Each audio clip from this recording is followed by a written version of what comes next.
എല്ലാ പ്രിയപ്പെട്ടവർക്കും പുതിയൊരു വീഡിയോയിലേക്ക് സ്വാഗതം. ഇന്ന് നിഫ്റ്റി ഹൈ ഓപ്പണിംഗ് ആയിരുന്നു. ഇവിടെ ഡേ ചാർട്ടിൽ നോക്കിയാൽ അറിയാം. ഇപ്പോൾ റീസെൻ്റ് ആയിട്ടുള്ളൊരു ഹൈ ഇന്ന് അടിച്ചിട്ടുണ്ട്. പക്ഷേങ്കിൽ അവിടെ ക്ലോസ് ആയില്ല. അതിനുശേഷം താഴോട്ട് ഇറങ്ങി.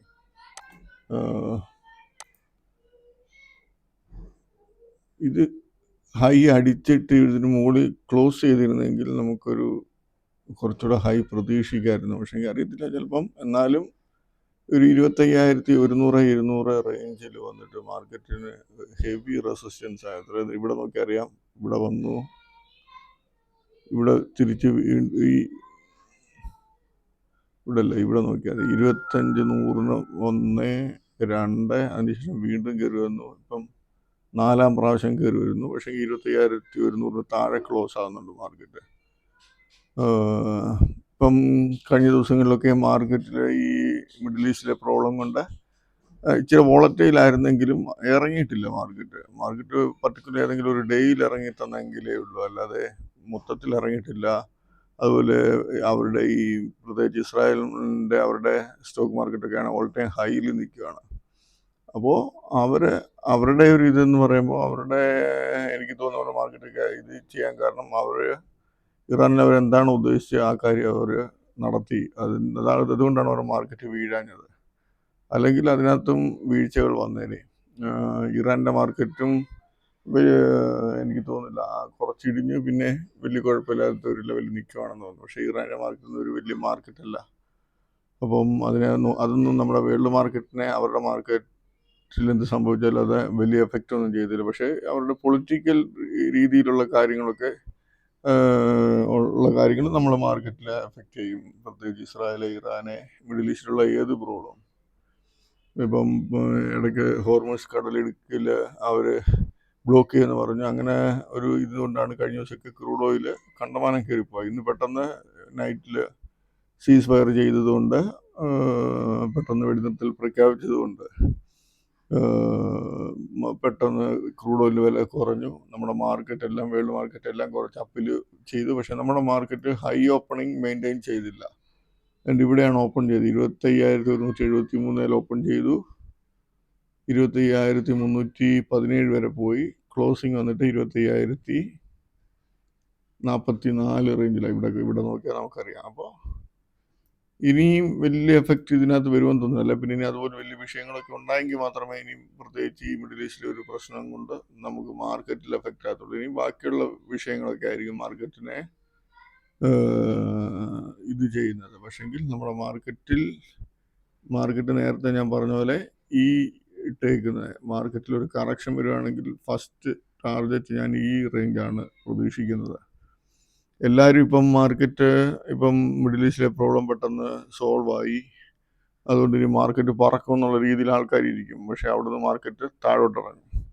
നേരെ ഇപ്പം ഇവരുടെ ഈ അങ്ങോട്ടും ഇങ്ങോട്ടുള്ള ആക്രമണം നടന്ന സമയത്ത് മാർക്കറ്റിൻ്റെ സിറ്റുവേഷൻ കണ്ടില്ലേ. ഇത് ഇവിടുന്ന് കയറുകയാണ് മാർക്കറ്റ് ചെയ്തത്. അപ്പോൾ വരും ദിവസങ്ങളിലും നമ്മൾ നോർമൽ ആൾക്കാർ ചിന്തിക്കുന്നതിനെ ഓപ്പോസിറ്റേ മാർക്കറ്റ് പോകത്തുള്ളൂ. അപ്പോൾ ഇതുപോലൊക്കെയുള്ള ഇഷ്യൂസ് വരുമ്പോൾ അപ്പം അത് ശ്രദ്ധിക്കുക. മാർക്കറ്റിലൊരു ഹെവി മൂവ്മെൻറ്റ് അപ്പിലോട്ട് വരുമെന്ന് എനിക്ക് പ്രതീക്ഷയില്ല. പിന്നെ ഓരോരുത്തരും അവരവരുടേതായിട്ടുള്ള കാൽക്കുലേഷൻസ് ഉണ്ടല്ലോ, അപ്പോൾ അതിൻ്റെ അനുസരിച്ച് ഓരോരുത്തർ നോക്കുക. ബാങ്ക് നിഫ്റ്റി ആണെങ്കിലും ഇവിടെ കണ്ട ഒരു ഡോജി ക്യാൻഡിലാണ് ഫോം ചെയ്തിരിക്കുന്ന ഒരു അസ്ഥിരമായിട്ടുള്ളൊരു മൂവ്മെൻറ്റാണ് കാണിച്ചിരിക്കുന്നത്. പക്ഷേ മൂവ്മെൻറ്റ് നടത്തിയിട്ടുണ്ട്, ഹൈ ലോ നല്ല രീതിയിൽ വന്നിട്ടുണ്ട്. പക്ഷേങ്കിൽ അതിൽ ആ ടൈമിൽ ഒരു നല്ല ബെനിഫിറ്റ് ആൾക്കാർക്ക് കിട്ടും. അതിന് ശേഷം പിന്നെ മൂവ്മെൻ്റ് ഇല്ല.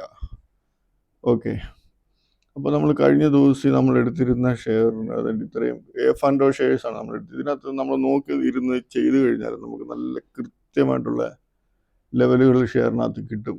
പക്ഷേങ്കിൽ ഒരു കുഴപ്പമെന്ന് പറഞ്ഞാൽ F&O ഷെയർസിനകത്ത് നമ്മൾ ശ്രദ്ധിച്ചാൽ അറിയാം. ഇതിപ്പോൾ F&Oയുടെ ടോപ്പ് ഷെയർ ഇന്നലെ എടുത്തത്, അതിനകത്ത് ഏറ്റവും മാക്സിമം വന്നത് 5% ആണ്. അതിന് മുന്നിലത്തെ 2-3 ദിവസമെല്ലാം ഞാൻ എടുത്തിട്ടുണ്ടായിരുന്നു. ആ സമയത്തെല്ലാം ഒരു 5-6% ഒക്കെയുള്ള ഷെയറുകളാണ് ഏറ്റവും ടോപ്പിൽ വരുന്നത്. അപ്പം അതുപോലെ F&Oയിലെ ലിക്വിഡിറ്റി കൂടുതലാണ്. എന്നാൽ ലിക്വിഡിറ്റി ഇല്ലാത്ത ഷെയറുകളും ഉണ്ട്, പക്ഷെ കൂടുതലും ലിക്വിഡിറ്റി ഉള്ള ഷെയറുകളാണ്. അപ്പോൾ ഒരു 5-6% എന്നൊക്കെ പറയാൻ നല്ല മൂവ്മെൻറ്റ്. അടുത്ത ദിവസം അതിനകത്ത് നമുക്ക് നല്ല ചാൻസ് കിട്ടാൻ സാധ്യതയുള്ള ഷെയറുകൾ നമുക്ക് കിട്ടും. അപ്പോൾ ഇതിനകത്ത് കുറേ ഷെയറുകൾ നമുക്ക് കിട്ടിയിട്ടുണ്ടായിരുന്നു. ഇത് സെല്ലിങ്, ഇത് ബൈങ്. ഞാനിപ്പോൾ ബൈങ് കൂടെ ശ്രദ്ധിക്കുന്നുള്ളതുകൊണ്ട് ബൈങ്ങിനകത്ത് നല്ല ചാൻസ് ഉണ്ടായിരുന്നു. നമ്മളത് ശ്രദ്ധിച്ചാലറിയാം. ഈ ഹീറോ മോട്ടർ, പിന്നെ OFSS, സീമെൻസ്, ഇതിനകത്തെല്ലാം നല്ല ബൈങ് ചാൻസ് ഉണ്ടായിരുന്നു. ജസ്റ്റ് നോക്കാം. ഇപ്പോൾ സീമെൻസ് നോക്കിയാൽ CPR date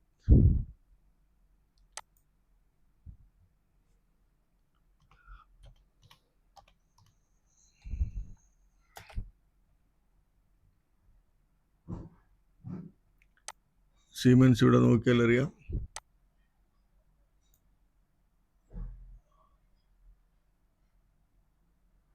siemens high opening ആയിരുന്നു. അത് ഹൈ വന്നിട്ട് ഇന്നലത്തെ ക്ലോസിങ്ങിൻ്റെ ഹൈയില്ലാതെ. അപ്പോൾ സീമെൻസിനകത്ത് ബൈങ് ചാൻസ് ഉണ്ട്. മാർക്കറ്റ് ഹൈ ഓപ്പണിംഗ് വന്നുണ്ട്. പക്ഷേ ഏകദേശം ലെവലിലൊക്കെ വന്നിട്ട് തിരിച്ച് കയറിയ ഷെയർ ഹീറോ മോട്ടർ നോക്കട്ടെ. ഞാൻ ഏതോ 2-3 ഷെയർ കണ്ടു.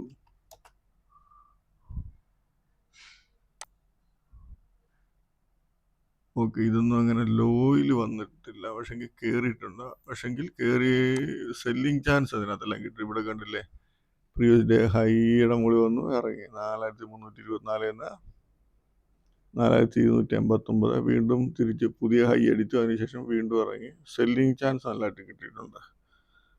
സെല്ലിങ് ചാൻസ് വേറെ പൂനെവാല എന്ന് പറഞ്ഞ Poonawalla, KEI Polycab, Angel One നല്ല ചാൻസ് ഉണ്ടായിരുന്നു. ഏഞ്ചൽ വൺ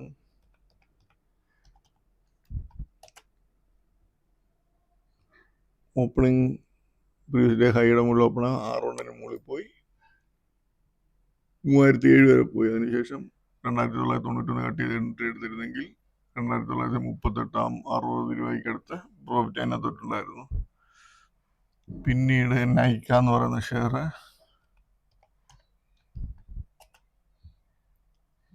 നൈക്ക ഇവിടെ നോക്കിയാൽ പ്രീവിയസ് ഡേ ഹൈ അടിച്ചു ഇറങ്ങി 204.70 റേഞ്ച് ചെയ്യുന്നത്.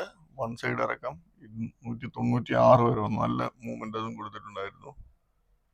പിന്നെ BEL എന്ന് പറയുന്ന ഷെയർ ഇന്ന് മാർക്കറ്റ് ഇത്രയും പ്ലസ്സിൽ ഓപ്പണിംഗ് വന്നതിന് ശേഷം പോലും നമുക്ക് സെല്ലിങ്ങിന് നല്ല ചാൻസാണ്.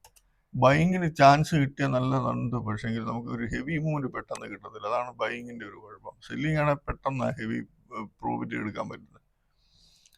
BEL കണ്ട് ഇവിടെ നോക്കിയറിയാം. 6-1 മുകളിൽ പോയതിനു ശേഷം ഇറങ്ങി, R2 പോകാതെ ഇറങ്ങി. അപ്പോൾ ഇവിടെ നമ്മൾ 425 വരെ എൻട്രി എടുത്ത 415 5 രൂപയുടെ ഇത് കാണിക്കുന്നുണ്ട് അതിനകത്ത്.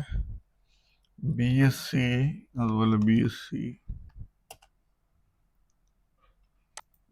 ഇവിടെ നോക്കിയേ പ്രീവിയസ് ഡേ ഹൈയുടെ മുകളിൽ ഓപ്പണായ 6-1 മുകളിൽ ഇത്രയും പോയി. R2 അടുത്ത് വരെ പോയി. പക്ഷെ നമുക്ക് അവിടെ എടുക്കാൻ പറ്റത്തില്ല. നമ്മളിവിടെ വരുവാണെങ്കിൽ 2729 റേഞ്ച് എടുത്താൽ നമുക്ക് 2778. പിന്നെ പക്ഷേങ്കിൽ ഇവിടെ ശ്രദ്ധിച്ചറിയാം, ആ ലെവല് മെയിൻറ്റെയിൻ ചെയ്യുന്നുണ്ട് ലാസ്റ്റ് വരെ.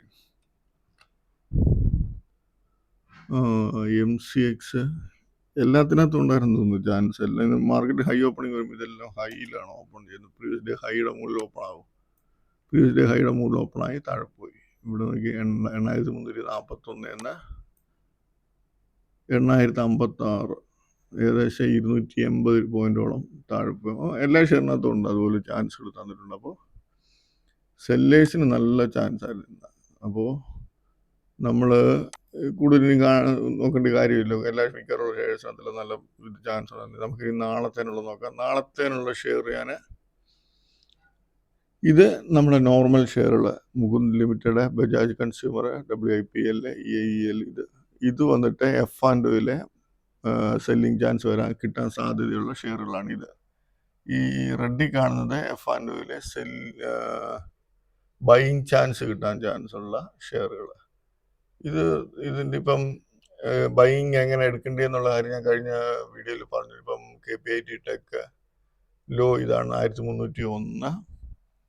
അതിൻ്റെ S1 1282. അപ്പം ഓപ്പണിംഗ് 306 ക്ലോസിങ് വന്നിരിക്കുന്നത്. അപ്പോൾ ഇത് ഓപ്പണിംഗ് ഡൗണിൽ ഓപ്പണായിട്ട് 1300 താഴെയൊക്കെ പോയിട്ട് 1301-40 മുകളിൽ ട്രേഡ് ആകാൻ തുടങ്ങുമ്പോൾ നമുക്ക് ആ സമയത്തെ ലോയുടെ താഴെ സ്റ്റോപ്പ് ലോസ് ഇട്ട് നമുക്ക് എൻട്രി എടുക്കാം. അതല്ല വൺ സൈഡ് താഴോട്ടാണ് പോകുന്നതെങ്കിൽ നമുക്ക് ഈ 1282 താഴെ പോയിട്ട് തിരിച്ച് കയറുവാണെങ്കിൽ നമുക്ക് അവിടെ ചാൻസ് എടുക്കാം.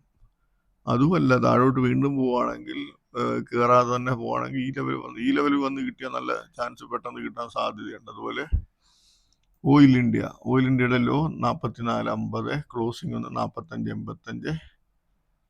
S1 വന്നിട്ട് തിരിച്ച് കയറുവാണെങ്കിൽ ചിലപ്പോൾ ഒരു 10 രൂപയുടെ മൂവ്മെന്റ് കിട്ടാൻ സാധ്യതയുണ്ട്. BDL ആണെങ്കിൽ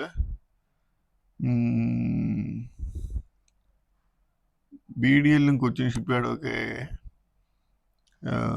ഡിഫൻസിന്റെ ഷെയറുകളാണ്. അപ്പം ഡിഫൻസിന്റെ ഷെയറെല്ലാം ഹൈയിൽ നിൽക്കുമായിരുന്നു. അപ്പം കുറച്ച് കറക്ഷൻ കാണാൻ ചാൻസ് ഉണ്ട്. എന്നാലും നമുക്ക് ഇപ്പോൾ ഇതിന്റെ ലോ നോക്കിയാൽ കൊച്ചിൻ ഷിപ്പ്യാർഡ് ആണെങ്കിൽ 2154, S1 2120. ഈ ലോയുടെ താഴെ പോയിട്ട് തിരിച്ച് കയറുവാണെങ്കിൽ നമുക്ക് അവിടെ എൻട്രി എടുക്കാം, ബൈ എൻട്രി എടുക്കാം. അതല്ല വൺ സൈഡ് താഴെ പോയിട്ട് ഇതിന്റെ താഴെ പോയിട്ട് കയറുവാണെങ്കിൽ അവിടെ നമുക്ക് എൻട്രി എടുക്കാം. ബൈ ചാൻസ് ആണ് ഈ പറയുന്നത്. ഇതിനകത്ത് സെല്ലിങ് ചാൻസ് ഇതിനകത്ത് നമ്മൾ എടുക്കുക. ഇപ്പം തിത്താഗ്ര എന്ന് പറയുന്ന ഷെയർ ഇതിന്റെ നിപ്പൊക്കെ കണ്ടിട്ട് എനിക്ക് തോന്നുന്നു 1000 ലെവലിലോട്ട് പോകാൻ വേണ്ടിയുള്ളൊരു മൂവ്മെന്റ്. മാർക്കറ്റ് സപ്പോർട്ട് ഉണ്ടെങ്കിൽ ഇത് കയറുക അങ്ങനെ. പക്ഷെങ്കിൽ നമുക്ക് ലെവലുകൾ വന്നിറങ്ങുവാണെങ്കിൽ ചാൻസ് ആണ്. തിത്താഗ്രയ്ക്കകത്ത് സെല്ലിങ് ചാൻസ് കിട്ടാൻ സാധ്യത. ഡെലിവറി എന്ന് പറയുന്ന ഷെയറിനകത്ത് ഈ R3 പോയിട്ട് കിട്ടുവാണെങ്കിൽ നല്ല ചാൻസ് ആയിരിക്കും. പക്ഷെ ഓപ്പണിങ്ങിൽ കിട്ടുമോ ഇല്ലയോ അറിയത്തില്ല. L&T ഫൈനാൻസ് ഹോൾഡിങ്ങിന് ഹൈ R1 ഈ റേഞ്ചിൽ നിന്നൊക്കെ നമുക്ക് പ്രതീക്ഷിക്കാം. Ambuja cement R1 previous day high റേഞ്ചിൽ നിന്നൊക്കെ നമുക്ക് ചാൻസ് തരാൻ സാധ്യത. ഹിൻപെട്രോയും ഹൈ അടിച്ചിട്ട് ഇറങ്ങുവാണെങ്കിൽ ചാൻസ് എടുക്കാം. M&M ഫൈനാൻസ് ഇതൊക്കെ F&O ഷെയർ അല്ല. അപ്പോൾ അതിനകത്ത് അധികം മൂവ്മെന്റ് ഹൈലോട്ട് അങ്ങനെ പോകത്തില്ല. നമുക്ക് നോക്കിയിരുന്ന് ഒരു പ്രാവശ്യം പക്ക ചാൻസ് കിട്ടിയാൽ പിന്നെ നല്ല പ്രോഫിറ്റ് കൂടുതൽ വരാൻ ചാൻസ് ഉണ്ട്. നമുക്ക് ചെറിയ സ്റ്റോപ്പ് ലോസ് ആണെങ്കിൽ നമുക്ക് വെയിറ്റ് ചെയ്യുന്നതിന് കുഴപ്പമില്ല. ഞാനിന്നാണെങ്കിൽ ഏതായിരുന്നു വലിയ പ്രോഫിറ്റ് കിട്ടില്ല. പൂനെവാല എന്ന് പറയുന്ന ഷെയറിനകത്ത് ഞാൻ ചെയ്തിട്ടുണ്ടായിരുന്നു. 48-30 കട്ടിയത് ലാസ്റ്റ് 43 വരെയൊക്കെ വന്നു. അതുപോലെ BL ആണെന്ന് തോന്നുന്നു, BL അല്ല, NBCC എന്ന് പറയുന്ന ഷെയർ, അത് 122 സംതിങ്ങിന് ചാൻസ് വന്നതിന് ശേഷം അത് കയറിയിട്ടില്ല. അത് പിന്നെ താഴോട്ട് തന്നെയായിരുന്നു. ഓക്കെ.